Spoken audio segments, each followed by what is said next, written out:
pergumulan kita yang kita hadapi setiap hari, di dalam masalah yang kita hadapi, di dalam setiap persoalan yang kita hadapi, setiap beban, setiap tantangan yang kita hadapi itu tentunya berbeda-beda di dalam kita mengalaminya. Mungkin di dalam kehidupan masalah kita, mungkin kehidupan rumah tangga kita, masalah kita mungkin dalam rumah tangga, dalam kehidupan istri, kehidupan anak-anak, masalah sakit penyakit, masalah ekonomi, dan lain-lain sebagainya. Itulah setiap masalah yang kita alami itu berbeda-beda. Tidak semua seperti saya alami, dan saudara juga alami. Setiap masalah, setiap persoalan, setiap beban yang kita alami itu berbeda-beda yang Tuhan taruh dalam kehidupan kita. Setiap persoalan yang kita alami, mungkin kalau saya alami beban itu, menurut saya itu biasa-biasa. Namun kalau orang lain menganggap masalah yang saya alami itu berat. Namun itu sebabnya dalam setiap persoalan, setiap pergumulan beban yang kita hadapi, Tuhan berikan sesuai dengan kemampuan kita. Dan saudara yang kasih, kita melihat di dalam pembacaan kita pada saat ini adalah apa? Seorang janda. Seorang janda, dia memiliki masalah. Masalah yang dia alami adalah apa? Utang. Namun saudara yang kasih, janda ini dia punya masalah utang. Di saat dia mengalami hal-hal yang terpuruk, di saat dia mengalami hal-hal yang tidak mengenakan, di saat dia mengalami hal-hal yang sulit, seakan-akan dia tidak ada jalan keluar untuk dia mau hadapi. Namun saudara yang kasih, janda ini di saat dia mengalami masalah, dia datang kepada hamba Tuhan. Dia datang kepada abdi Allah yang namanya Elisa. Janda ini dia datang ke hamba Tuhan dan dia mengatakan semua apa yang menjadi masalah, semua apa yang menjadi beban, semua apa yang menjadi persoalannya. Dia datang, dia mengadu masalahnya itu kepada hamba Tuhan atau kepada abdi Allah yang namanya Elisa. Dan saudaraku yang kekasih, di saat dia datang kepada Elisa, dia berkata masalahnya itu adalah utang. Utang yang dia hadapi, saudara. Mungkin waktu dia punya suami masih hidup, dia punya suami punya utang. Di sini kan dikatakan penagih hutang semua datang karena dia punya suami sudah mati, maka penagih hutang mau datang, semua datang bertanya. Dan saudara yang kasih, itu dia punya suami, waktu dia hidup mungkin dia punya utang, dan setelah dia mati, dia meninggalkan utang. Dia tidak meninggalkan harta benda, dia tidak meninggalkan uang yang ada di rekening, namun utang yang dia tinggalkan. Dan di saat itu suami mati, penagih hutang semua datang karena dia sudah penagih hutang datang, menagih hutang karena dia penagih hutang pikir dia mungkin tidak mampu membayar ibu hutang. Jadi karena ada hutang anaknya mau bayar, kita mesti mengambil anak dua. Jadi utang itu dibalas dengan itu anak dua menjadi budaknya. Itu sebabnya saudara yang kasih, di dalam kehidupan janda ini dia punya masalah yaitu utang, saudara. Siapapun kita, tentu kita punya utang. Siapa yang ada utang? Siapa ada utang? Sedangkan negara ada utang. Orang kaya sekalipun orang punya utang. Jangan dorong lihat orang kaya, jangan dorong lihat orang punya mobil banyak, jangan dorong lihat orang tinggal di rumah mewah. Orang punya utang. Saudara pernah tahu mungkin orang sertifikat di bawah itu kan namanya utang. Orang yang sangat-sangat karena orang yang mau bayar, maka bank sita ada di rumah. Itu berbicara utang. Jadi saudara yang kasih, janda ini dia mempunyai masalah itu utang. Dan di saat dia mengalami masalah itu, dia hanya datang kepada abdi Allah. Dia datang kepada Elisa. Kalau di zaman sekarang ini dikatakan dia datang kepada hamba Tuhan. Jalan yang terbaik dia datang kepada Tuhan. Dia datang kepada Tuhan dan dia mengeluh, dia berseru, dan dia mengatakan segala masalahnya. Dan setelah dia mengatakan semua masalahnya yaitu utang, dan itu Elisa cuma katakan, apakah yang harus berbuat bagimu? Apa yang kita mau bikin pengana?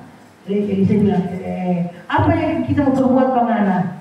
Dan dia cuma katakan kepada janda itu, apa yang ada padamu? Dia cuma katakan kepada janda itu, cuma katakan kepada Elisa, yang ada bagi kita hanya ada minyak di bumi-bumi. Di dalam setiap kehidupan kita sebagai orang percaya, Tentu ada yang kita miliki yang Tuhan kasih ke orang. Ada talenta-talenta yang Tuhan berikan buat kita. Ada skill yang Tuhan berikan buat kita. Apa yang ada betul, apa yang ada betul tidak ada buat orang lain. Itu sebabnya apa yang Tuhan miliki, apa yang Tuhan punya, itu Tuhan sediakan dalam kehidupan kita. Mungkin kita tidak bisa berdoa, namun kita bisa melayani orang lain. Kita tidak bisa memberitakan firman Tuhan, namun kita bisa bersingar. Kita tidak bisa memuji Tuhan menjadi MC, namun kita bisa membawa persembahan. Kita bisa menjalankan persembahan. Kita tidak bisa melakukan apa yang orang bisa lakukan, namun ada yang kita bisa lakukan. Itu sebabnya apa yang ada pada orang itu tolong berikan kepada Tuhan.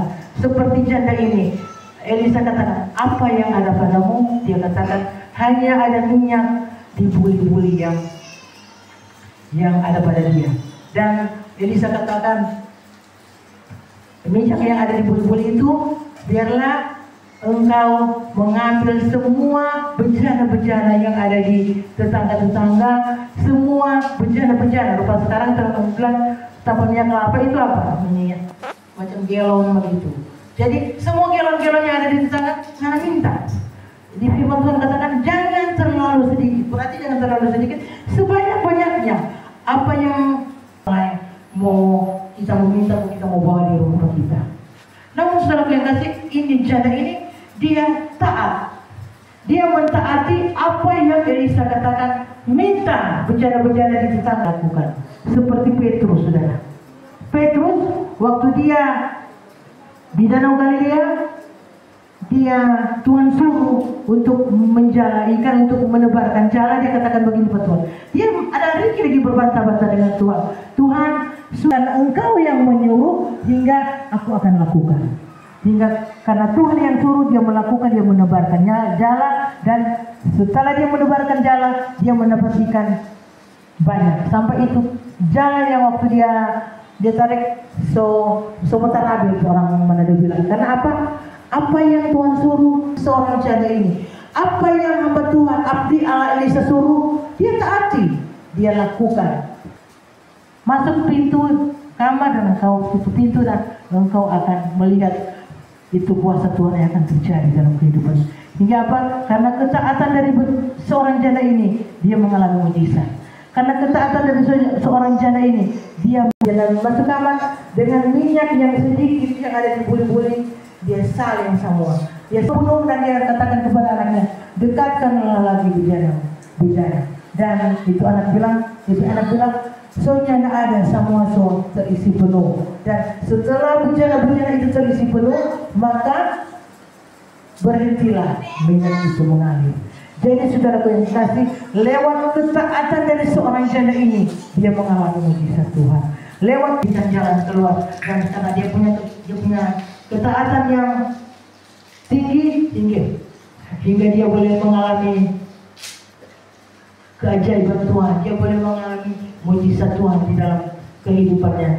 Itu sebabnya saudara, di dalam setiap kehidupan kita sebagai orang yang percaya, kita juga sering mengalami hal-hal yang seperti seorang janda ini alami. Dan itu sebabnya di dalam kita mengalami masalah, persoalan yang kita hadapi, jangan kita lari kepada manusia. Jangan kita andalkan kepada manusia. Jangan kita andalkan kepada orang yang bisa kita harapkan, yang bisa menolong Tuhan. Jangan orang andalkan orang ini kok bisa tolong kita, orang ini kok bisa bantu kita. Itu sebabnya orang boleh tolong orang. Orang boleh minta tolong ke orang itu pasti bantu. Lupa orang bilang 1 kali, 2 kali orang masih kasih, mereka 3 kali orang bilang so boleh dulu. Jadi kita pernah mencari harmoni kan? Itu sebabnya jangan terus andalkan manusia, terus andalkan Tuhan, terus taat kepada firman Tuhan. Kalau orang taat kepada firman Tuhan, orang taat melakukan kehendak Tuhan, maka kita pasti akan setia untuk melayani Tuhan. Kita taat kepada Tuhan, kita taat kepada kehendak Tuhan, kita akan melihat keajaiban dan mujizat Tuhan terjadi di dalam kehidupan kita. Itu sebabnya biarlah di dalam setiap kehidupan kita sebagai orang yang percaya, kita mau datang kepada Tuhan. Kita mau datang kepada Tuhan bukan berarti kita mencari Tuhan, mana Tuhan, kok kita mau datang. Kalau di zaman sekarang ini kita mau datang lewat hamba Tuhan. Seperti orang kan jemaat ibu kita, terus hamba Tuhan, orang tahu gembala Bapak Pendeta luar biasa. Orang datang kepada gembala dan dia akan berdoa, maka lewat doa itu Tuhan kasih hikmat pada dia, Tuhan boleh beri kasih hikmat dan dia boleh mengatakan apa yang Tuhan suruh dia katakan dengan hikmat yang Tuhan beri, dia boleh katakan yang terbaik, jalan keluar yang terbaik yang kita akan alami. Maka mujizat Tuhan, keajaiban Tuhan pasti terjadi di dalam setiap kehidupan kita. Mengatakan kepada Tuhan apa yang menjadi persoalan, apa yang menjadi masalah, apa yang menjadi beban, kita mengatakan kepada Tuhan, maka Tuhan akan melakukan perkara-perkara yang besar dalam kehidupan saya. Orang-orang yang selalu berseru kepada Tuhan, pertolongan Tuhan tidak pernah terlambat bagi orang-orang yang setia, mengasihi dan melayani Tuhan. Kalau kita mau setia beribadah kepada Tuhan, nah, Tuhan pasti perhitungkan. Karena firman Tuhan katakan, jeripayamu dalam Tuhan itu tidak sia-sia. Kita datang dari rumah ke ibadah, Tuhan berjeripaya, Tuhan kesempatan yang Tuhan beri untuk kita mau beribadah, Tuhan perhitungkan, saudara. Bukan berarti Tuhan perhitungkan, kan firman Tuhan bilang Tuhan akan memberkati apabila Tuhan setia beribadah kepada Tuhan. Seringkali Tuhan salah memahami Tuhan begini. Bilang enggak, kalau Tuhan setia kepada Tuhan, Tuhan setia melayani Tuhan, Tuhan mau berkati. Mana dan berkatnya pernah ada? Kita nyanda ini, kita nyanda itu, nyanda seperti orang lain.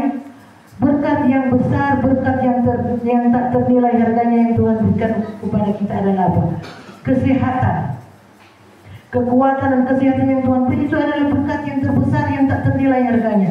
Saudara yang saya selalu katakan, walaupun orang tinggal di rumah mewah, walaupun orang punya mobil yang banyak, walaupun orang punya uang yang banyak di rekening, namun kalau orang sudah sakit-sakit, orang menikmati dekat dia, orang sudah dapat menikmati semua itu, so percuma semua itu. Itu sebabnya berkat yang terbesar yang Tuhan beri buat kita itu kekuatan, itu kesehatan yang Tuhan masih beri buat kita, itu adalah merupakan berkat yang terbesar yang Tuhan beri dalam kehidupan kita. Walaupun kita punya uang, tapi uang itu tidak dapat menolong Tuhan. Walaupun kita punya uang, tapi uang itu tidak dapat memberikan kesehatan untuk orang. Kesehatan itu tidak dapat beli. Biar orang beli itu obat-obat vitamin yang terkenal, obat vitamin yang mahal dengan harga berjuta-juta.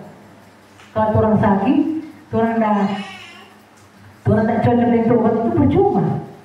Jadi kesehatan, kekuatan yang kita alami, yang kita rasakan itu adalah merupakan berkat yang besar, berkat yang tak ternilai harganya.